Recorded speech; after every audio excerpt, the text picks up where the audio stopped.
que pense que os cristãos são excessivamente conservadores, moderados e tristes, não leram o Cântico dos Cânticos.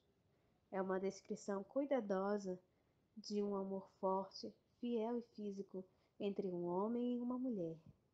É uma coleção de poemas narrados com grande carga emocional e muito pessoal, a fim de quebrar tabus, evidenciando a experiência da sexualidade à luz dos preceitos e dos conceitos bíblicos. Olá, meu nome é Larissa Sarrafi e sou professora auxiliar da classe da Juventude da IEQWF 85. Nesta noite, a minha única intenção é chamar você, jovem solteiro ou casado, homem ou mulher, a aguçar a sua curiosidade para aprender mais da Palavra de Deus. Nesta aula, faremos um breve estudo panorâmico do livro, a fim de conhecer conceitos básicos a respeito de seu título, autor, data em que foi escrito, propósito e muito mais. Então, vamos lá?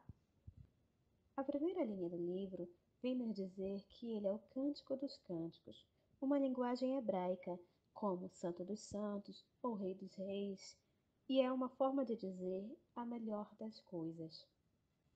Vale lembrar que ele é também um dos livros poéticos e sapienciais do Antigo Testamento da Bíblia cristã. E a primeira linha também nos diz que esse Cântico dos Cânticos é de Salomão, o que pode significar que ele é o autor. Afinal de contas, o seu nome aparece no início do livro. Mas enquanto você lê os poemas, você pode perceber que a voz principal é de uma mulher, chamada de Amada. Salomão é mencionado às vezes no poema, mas ele nunca é a pessoa que fala. E apesar de também haver uma voz masculina, ela não parece ser a de Salomão. E você tem que admitir que Salomão é um candidato bem esquisito para ser o autor do livro, visto que ele teve 700 esposas. E para os amantes de Cântico dos Cânticos, eles são as únicas pessoas no mundo um para o outro. Então, de Salomão provavelmente significa na tradição da sabedoria de Salomão. Afinal, ele era conhecido por sua sabedoria, sua poesia, seu amor por aprender sobre cada parte da vida, e seu legado é carregado aqui, através da coleção de poemas que exploram a experiência humana do amor e do desejo sexual. O tema. O poema de abertura nos introduz ao tema básico do livro. Nós ouvimos a voz da jovem que se deleita em seu homem, um pastor de ovelhas. Ela não é casada com ele ainda, mas fica claro que eles estão noivos e mal podem esperar para estarem juntos. A partir da introdução, os poemas fluem para frente e para trás, da voz do homem para a voz da mulher, trocando de cena para cena, sem nenhum tipo de clareza, linearidade ou sequência na história. A data. O livro foi escrito há cerca de 960 anos antes de Cristo, e é importante nesse ponto destacar que isso torna este livro ainda mais interessante, tendo em vista como era tida a mulher naquela época e como esta mulher em específico se expressava. Tinha voz, inclusive a voz feminina é predominante no texto. Ela vai conduzindo as ações e se sentia livre para expressar, sem ter vergonha de seus desejos, de falar do seu amado. Segundo a tradição judaica, não há hierarquia, opressão, alguém mandando sobre outro alguém. Ambos se desejam, ambos expressam o seu desejo e vivem de forma plena a experiência da sexualidade. Agora vamos falar um pouco sobre o esboço do livro de Cântico dos Cânticos. Vamos lá. O primeiro poema fala do anseio da noiva pelo seu noivo. Está no capítulo 1, do verso 2 ao 27. O segundo poema, a busca e o encontro dos dois amados. Está no capítulo 2, verso 8. O terceiro poema é o cortejo nupcial. Ele está registrado no capítulo 3, no verso 6, e também no capítulo 4, verso 16. O quarto poema, A noiva teme perder o noivo, está registrado no capítulo 5, verso 2 ao 6. O quinto poema, A forma da noiva, está no capítulo 6, verso 4 ao 9. O sexto poema, A suprema beleza do amor, está no capítulo 8, que eu lhe sugiro ler ele todinho, é muito lindo. Todos os ensinamentos que nós aprendemos lá. Nós já estamos chegando ao final da nossa aula, mas eu gostaria de dar um pulo com você no capítulo 4, verso 12, para estar falando com vocês sobre um ponto importante, que é a fidelidade. O livro de Cânticos, ele mostra também de forma clara tais características como a fidelidade, a nobreza do amor, no fato deles descreverem com tanta admiração um ao outro, porém antes do encontro íntimo, antes do casamento, era de uma maneira e depois era de outra. Toda essa sequência de fatos demonstra a sexualidade à luz da palavra de Deus. E um versículo muito importante para nós lermos é Cânticos 4, verso 12. Você pode abrir a sua Bíblia comigo? Vamos lá, diz assim, Cânticos 4, verso 12. Você é um jardim fechado, minha irmã, minha noiva. Você é uma nascente fechada, uma fonte selada. Bom, o que será que ele quer dizer com fonte selada? Como funciona isso? Nesse versículo, obviamente, ele está falando sobre a virgindade, mas também ele está falando sobre ser exclusiva dele, assim como ele também é dela.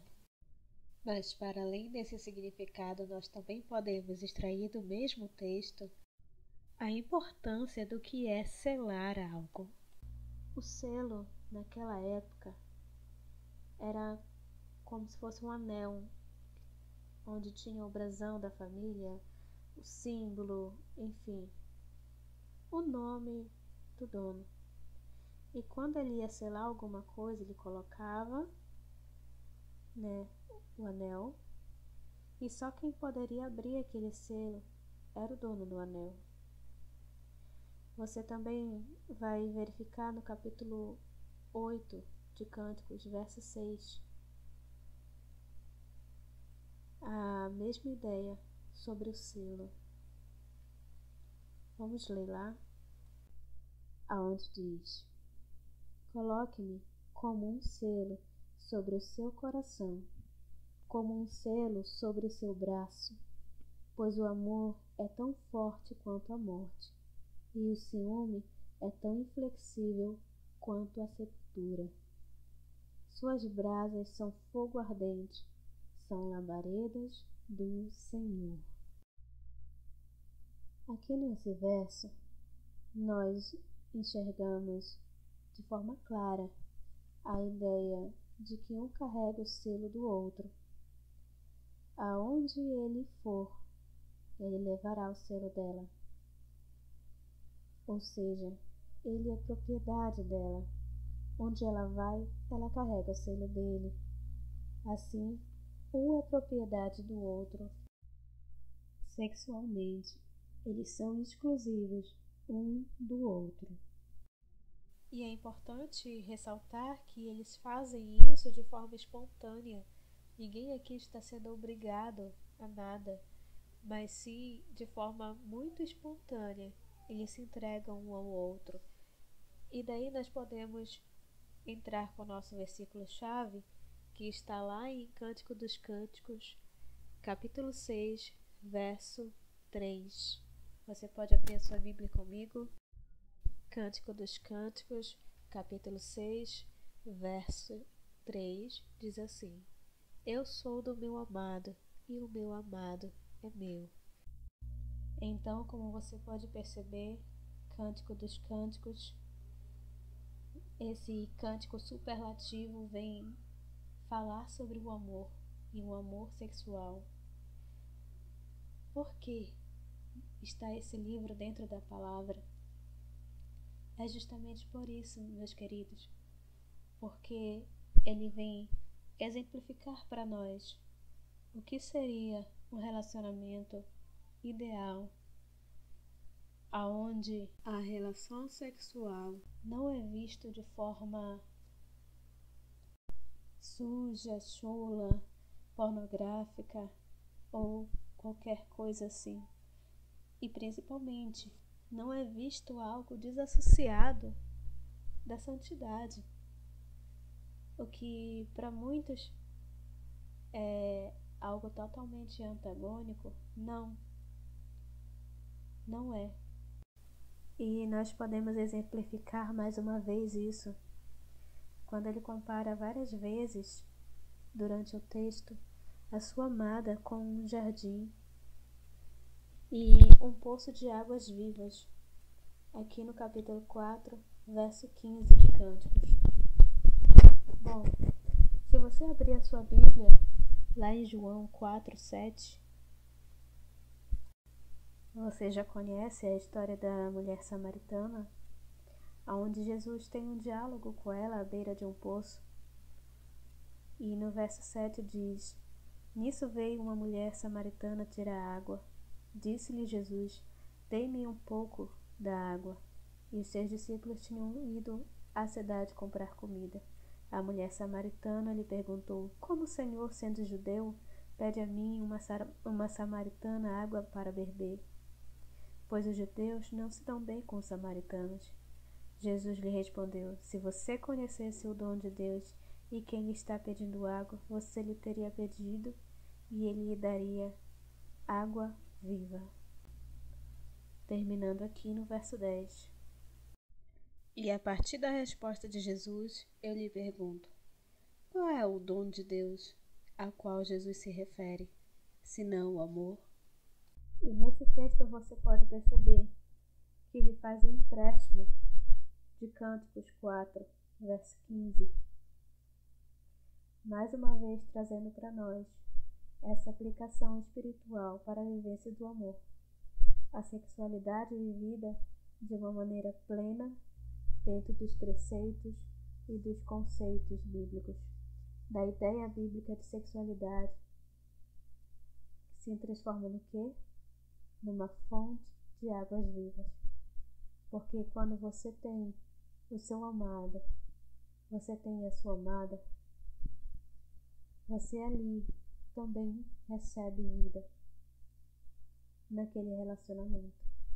A sexualidade pode e deve ser fonte de águas vivas dentro dos nossos lares. A experiência da sexualidade dentro da Bíblia é vista de maneira extremamente positiva, desde que vivida dentro dos preceitos bíblicos. E para finalizar, nós não podemos deixar de falar sobre as 3 alegorias tratadas no mesmo texto, né? A primeira alegoria é o amor, que nós já falamos muito agora, entre os cônjuges, e a sexualidade, que é para além do ato sexual, como expressão desse amor, fala sobre o prazer de conhecer um ao outro intimamente e também apreciar, prolongar esse momento prazeroso entre os dois por muito mais tempo. Você pode perceber que o tempo todo eles estão se descrevendo um ao outro, descrevendo seus sentimentos, o que sentiram. A próxima alegoria é a alegoria da tradição judaica, onde cada personagem é um símbolo. A mulher A amada é Israel, representa Israel. O homem, o amado, é Deus. E o seu amor é o símbolo da aliança entre Deus e Israel, feita no Monte Sinai, e a entrega da Torá. A terceira alegoria é a tradição cristã, que por sua vez vai falar do amor de Cristo pela Igreja, inspirada pelas palavras de Paulo em Efésios 5, do 25 ao 33. Como nós estamos com o tempo corrido, eu vou deixar como um dever de casa para você ler lá Efésios 5, do 25 ao 33. Por aqui nós terminamos a aula de hoje. Gostaria de agradecer muito essa oportunidade. Espero ter contribuído para o seu aprendizado de alguma maneira e lhe convido a perder o medo e se aprofundar em todos os ensinamentos que nós podemos aprender em Cântico dos Cânticos. Boa noite, fique na paz e até a próxima aula.